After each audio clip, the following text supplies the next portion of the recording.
Before we get started with today's video, I just want to mention that spoilers will not be mentioned in the first section of this video. I will only mention story spoilers at the second half of the video, and I will interrupt the video beforehand to make sure you don't get spoiled.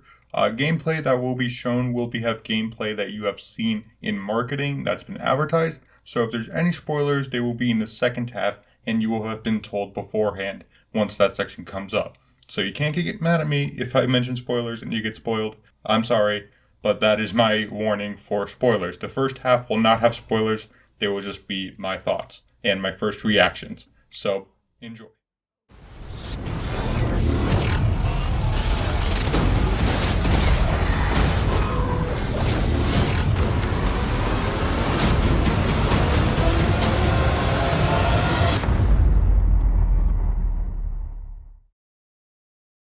Well, I just finally completed Requiem for the first time. I completed my first playthrough, and I just have to say that I am absolutely amazed at how this turned out to be such a great game. I'm surprised at everything that this game set out to do, and I've got to say it, it's probably the scariest in the franchise by a long shot. It nails at nearly everything it set out to do, and I can confidently say that it's easily worth a purchase. Probably one of my favorites in the series. Probably my top 5, I gotta be honest. I love Resident Evil Requiem, but not for the reasons you may expect. I know a lot of people are going to Leon as their reason why they love this game, and that his sections are better than Grace's sections. But let me be the first to tell you, I am in favor of Grace. I think Grace's sections, I think her character, this should have been a solo game, specifically because she's such a great character. This was a great debut for her, and I have to be honest, her sections were the one that got me tense the most. There are moments in a campaign that are going to make you genuinely fear, not just through anxiety, although that's a huge part as well for anyone else who's struggling with anxiety. This is a really tough game to get through, and not in a bad way. It is something they set out to do with her character, and they nail it. They do not hold back. There are times where I was even shaking because of what they went through, and yeah, they really did nail it here. I think that for the most part, they really nailed what they were doing with Grace's character. Albeit they almost kind of beat your head in.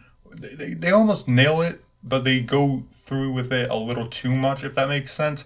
It almost feels like they wanted to have Leon come in so that he could come in as a savior. Kind of like Resident Evil 4, how Leon basically, saves the day at the end. They still have Ashley do some stuff, but for the most part, they have Leon doing his thing and he comes out the hero. They basically do the same thing here, and I get why. But it feels awkward how things set up at the end. I'll talk about it in the spoiler section, but what I will say is that the dual stories, I don't know how much I enjoyed that. I don't know how much I enjoyed them switching characters. The pacing itself wasn't terrible, but it definitely feels like, it almost at times feels like this is Leon's game with Grace included, or vice versa, Grace's game with Leon included, because of how they set up the characters to intertwine. It's nothing like Resident Evil 2, the OG, not the fucking remake, because the remake, they barely interact, but in the OG Resident Evil 2, how they would interact, be together sometimes. But here, it feels like they kind of go out of their way to go one way or the other, and then once they do connect, it doesn't really feel like they do a whole lot. It feels like it's going to be, okay, great, it's Leon's section, and then something happens in the plot. Okay, now it's all Grace, and Leon might be there, but he's not really going to do much, and it generally feels like the balancing is a little awkward with what they wanted to do with both characters, and I suspect a lot of this has to do with the fact that the original few drafts for this game was going to be Leon only, and I am scared if that was going to be the case, because that would have meant we would have gotten essentially another Resident Evil 6. I got a lot of that feeling, actually, in good and bad ways, with certain level designs of the game, because the level design in Resident Evil Requiem is very open, but it's also quite linear. Not as linear as Resident Evil 3 or something, but it's definitely not as open as you would think for Grace, and for certain parts of the game it's going to feel very closed off. But of course, Raccoon City itself being the highlight of the trailers, that's definitely where you're going to get a lot of your replayability, and it's very open. And it definitely feels a little bit like Resident Evil 6. There's going to be a moment in there that feels like straight out of that game, and you're going to kind of laugh at it. You might laugh at it, you might enjoy it, or you might dislike it. It's entirely up to you. It definitely feels like it doesn't come out of left field because you can see what they're going to do before it happens. It's a lot with, of course, Leon. Leon's going to be the one who has all these moments ripped straight out of the latest games. And it definitely feels like that. It definitely feels like, yep, let's have these moments in this game because this game is actually good, whereas 6 obviously was not. So you're going to feel that there's a lot of callbacks to previous games, which isn't necessarily a bad thing. And there are plenty of moments here that give you a wave of nostalgia. That's what I'll say regarding parts of Raccoon City. Nostalgia here is at its highest in very good ways, and also in ways that feel that they are included solely for nostalgia. I'm not going to name specific characters or anything that pops up for that matter because, again, the game is out and I think many would prefer if you just played it yourself. But what I will say without going into the spoiler territory yet, it definitely feels like there are things included there for a nostalgia high, for nostalgia bait. That's essentially what some aspects feel like. It's not necessarily a bad thing to have nostalgia, especially when we're going back here for the final game of the trilogy. But it feels like it almost feels like at times it serves no real purpose, no narrative purpose, no real purpose. So then you're left wondering, why are we even here? And that's the same question I asked about Leon's inclusion when he was revealed. Why is Leon here? And truth be told, after I beat the game, I'm still confused as to why he's even here in the first place. Now, that's not saying that he can't be here. I'm not trying to say that, oh my god, Leon ruined this game, he should have been kicked out. That's not what I'm saying at all. I'm saying that how they set him up, how they had him as the second character, I don't think they quite had it executed the way they wanted to. It truly to me, it feels like they took his original draft from the original draft of RE9, his campaign, changed it up just to include Grace's inclusion, had him with her, and that's pretty much what they did. It doesn't feel like they designed the game in mind with two stories or dual characters. It feels like they had one story and then they were like, oh shit, wait, we have two characters and we have one who is one of our favorite characters in the entire series. What do we do? I know this was going to be hard to execute, and I was nervous, especially in the interviews when they were talking about how Leon as a single character, we can't see him in a survival horror game anymore, and I agreed with them. So I was surprised when they were like, yeah, we're going to have him anyway on the poster too. Truthfully, my fears kind of came true. Really, there's nothing, when he's around, it just feels like an action game.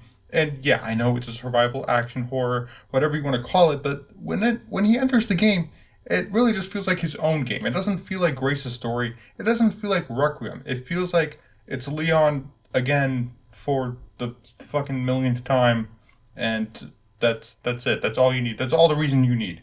They give reasons in the game. I just don't find them to be. I don't buy it. I don't buy it, honestly. I truly don't buy the reasons that they give. Maybe there's more in the lore that I need to read in the files. Perhaps that'll explain some of it. But honestly, if you take his character out, if you play through the game, you take his character out, replace him with anyone else, what changes? Nothing. Narratively, nothing.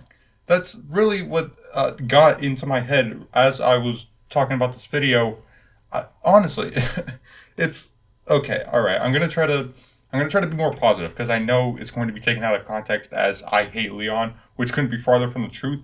I really like him in this game. I do like him in general. I think his best portrayal was in RE4. I think this portrayal was fine the way it was. I don't know, man. I feel like the Leon they included here was literally just to please the fans. I don't see why he was actually here. And I don't know if I'm going to like that in the future or if I'm going to grow to dislike it.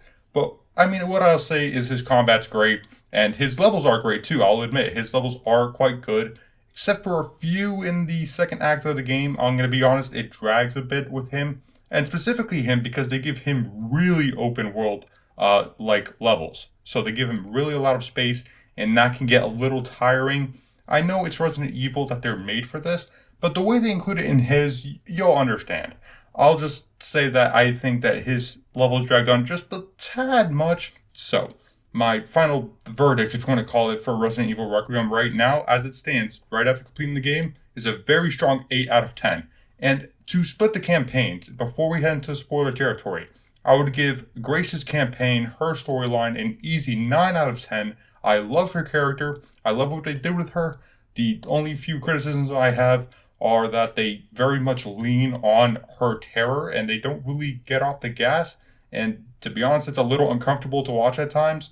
And also, her variety of weaponry isn't great, and I get why, but it still feels like it's a little lacking compared to even previous characters in the series who had to grow from weak to strong. Her weapon variety isn't excellent. I wish there could have been more for her, but that it is what it is. There's bonus content, whatever. For Leon's campaign, I'm gonna have to go with like a 7 out of 10 right now. Anyway, that's how I'm feeling. I think that really his campaign's fun and the level design is great for the most part. And, he's excellently done. He's written well, but I don't think the way he was written into the story and how he was presented was great. I think that he definitely should have had his own actual campaign. There should have been two campaigns available, Grace and then New Game Leon. I definitely think that's how it should have been. And you can still have them intertwined. I love their dynamic, but I definitely think it should have been explored more instead of being something that feels haphazard. I'm going to be honest.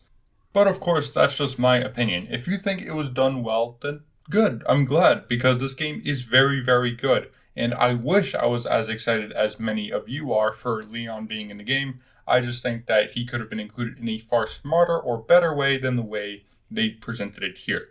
Now, with that all being said, let's go into the spoiler territory. This will be the last minute heads up. We are entering spoilers. We're going to talk about the story just briefly before we end the video because this isn't a review. These are just my first thoughts, and this video is already over 10 minutes long, so I do apologize, but I do want to talk about the story. So we are talking spoilers here, last minute, and here you go. You cannot be mad at me anymore. Let's talk about the story. Let's talk about the RPD. Let's talk about the main stuff you've probably been waiting for. Oh my god, they brought back Mr. X, and wow, I've got to say, when I first saw him, I was impressed. I was very much going crazy with Leon's section when this part showed up, and they had Mr. X himself as another variant. I was surprised. I'll be honest, I did not think they were actually going to do it. I did not think they were going to bring him back to make a brief appearance. But that's just it. The way they executed his brand new appearance, or not brand new, but you get what I mean. The way they executed it here in the modern games, in the modern era, I gotta be honest, it feels hand-fisted. It feels so hand-fisted. And here's what I mean. His first appearance here, I thought was actually quite good. It makes sense. Narratively, it makes sense. As, of course, they didn't just send one Mr. X. They didn't just send one of them to the RPD, or the Raccoon City for that matter. So it makes sense here. And I was, okay, what are they going to do? Is he going to be a stalker for the rest of the game? Is he going to fight the girl? Is he going to fight? Who is he going to fight? What is going to be what takes him out? Because if he's going to take him out, he needs to be taken out in a large-scale battle, of course, because he's not just your normal run-of-the-day villain. But then Leon, I kid you not, Leon beats him in a one-on-one. And it's almost comical at how they execute this, because the way they have it, it's almost like something out of the CGI movies, where he tanks hits that would knock anybody else out. And yeah, they did it with RE2 as well, but at least in that game, he didn't take out Mr. X himself. It was, Birkin who took him out. At least I think canonically. I don't know how the whichever story went first. But at the very least, he took progressive damage from outside sources. It wasn't just Leon 1v1ing a fucking tyrant. But here, he literally just 1v1s him. It's so funny at times at how they even get this fight to show up. Because realistically, Mr. X was there just to provide a distraction so that the Zeno Wesker, I think, a Wesker clone, can take off with Grace. And I'm gonna be honest, why Mr. X? Really? You couldn't have had anything else? Mr. X was the one who just pops out and then dies within like 5-10 minutes later? Really? That's... I mean, okay, it makes sense. It's the RPD, they sent multiple, sure. But then he dies not even like 5-10 minutes later. It's so... It feels like they just did it for literal fan service. And sure, the fight's fine, and his design is still as iconic as ever, but if I can't help but feel a bit of wasted opportunity here. If you're going to bring him back, why even, go out of your way to be like, have the theme and everything, and then he literally just dies, and it's not even... He just has a weakness in the center now, I guess. I suppose that he can't even take an explosion anymore, even though he was tanking RPG shots in the original game. But whatever. What I have to say is this. A lot of moments like that are going to happen in Leon's campaign. Another moment that I guess comes to mind is that brief fight with Hunk. Apparently, it is Hunk, and it was confirmed. That's how you're going to take out Hunk. So, all right, man. I mean, I'm no writer, but if that's how you're going to take out Hunk, I know people are not going to be happy about that. It's not that it's bad. Again, a lot of these moments I'm talking about, they're not bad in themselves, but when you put it all together, when it's coming out one after the other, it's like, oh, wow, it feels like nostalgia. And then they're like, yeah, but it's Leon. He's the one-shot king. He has to defeat them no matter what. And then he defeats Hunk. He defeats Hunk. He kills him, and it's like, wait, that's it. That Hunk just dies. Like, whatever, man. I mean, they have dialogue talking about how tough he was, but wow, that's how you're going to take him out? I don't think people are going to be happy about that. I personally was fine with it. I found the fight to be a pain in the ass in first person, but it's not bad. Again, these moments are cool the first time around, but once I go back for a few more playthroughs, I think it's going to be like, wow, that's okay. Nemesis, let's see how long we can defeat him. Mr. X, not Nemesis. But speaking of Nemesis, we'll talk about that at the very end.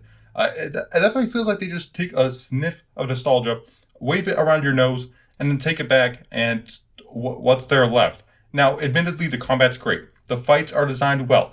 Everything is like a 10 out of 10, basically. It's just how it's written in. That's a lot of the theme you're going to see here. How these things are written in aren't great, and it definitely just feels forced and doesn't feel like they serve any narrative purpose.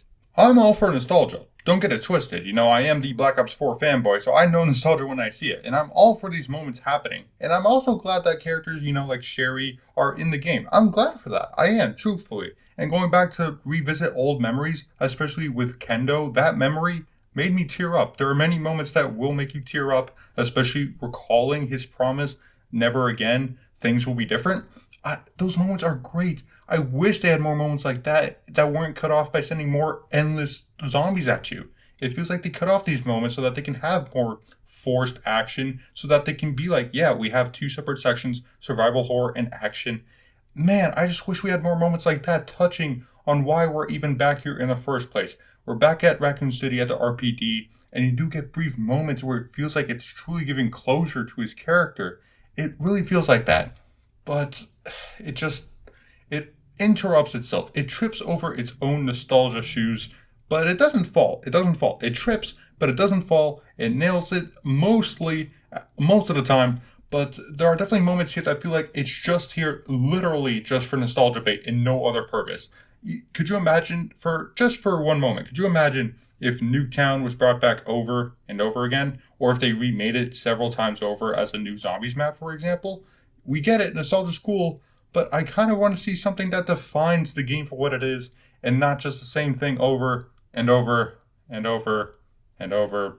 I'm joking, of course, and these moments are great. I'm sure the game will be remembered for these things, and I'm not against having some of these moments, but when you have so much of it just to almost pad out the time there instead of, I don't know, exploring other parts of Raccoon City maybe, or having other moments like remembering Kendo and his daughter, moments that really hit you, that make the game memorable, at least to me. I wish there were more moments like that, but whatever, right? The game's done, and honestly, coming out of it, I was quite happy with it. I'm going to obviously keep playing it until the DLC is announced, but I definitely feel a return to Raccoon City, not the return that many are going to be expecting, but definitely one that is solid for what it is. I will say the design is immaculate. The graphics, the level of detail is beautiful. Ironically, after being missile striked, Raccoon City looks better than it ever has.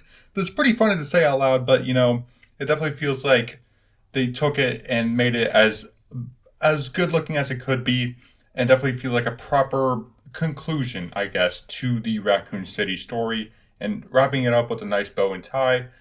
But, there are going to be parts of me that wonder, I wish, maybe there was other things there. Maybe, I don't know, they followed up on some previous plot points, like the Plant 43. That was an interesting boss, and that actually made some fucking narrative sense. So, I was, wow, okay, they actually followed up on that as well. It's great kind of killing these final things before finally wrapping up the story with Raccoon City. But that's pretty much all my thoughts I have to say for now. I'm glad I got to talk about that a little bit. but I do apologize for how long this video is. It's almost 20 minutes long, Jesus. This isn't even a review. These are just my overall thoughts after my first impressions, my first playthrough of the game. It's a great game. 8 out of 10. Go play it, go buy it. It's a must buy, I feel. It's probably in the top 5 Resident Evil games, but there are going to be moments that feel like nostalgia bait, and you'll see them very much into Leon's campaign. But thank you guys so much for watching. If you guys did enjoy, please hit that like button and subscribe. I could always do a new addition to the Dark Ops army. And let me know as well what your favorite parts of the game were if you've played it yet.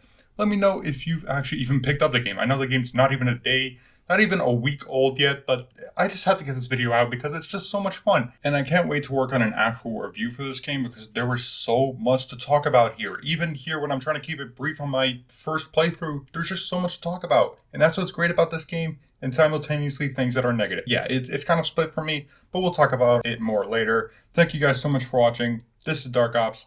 I'll see you guys next time.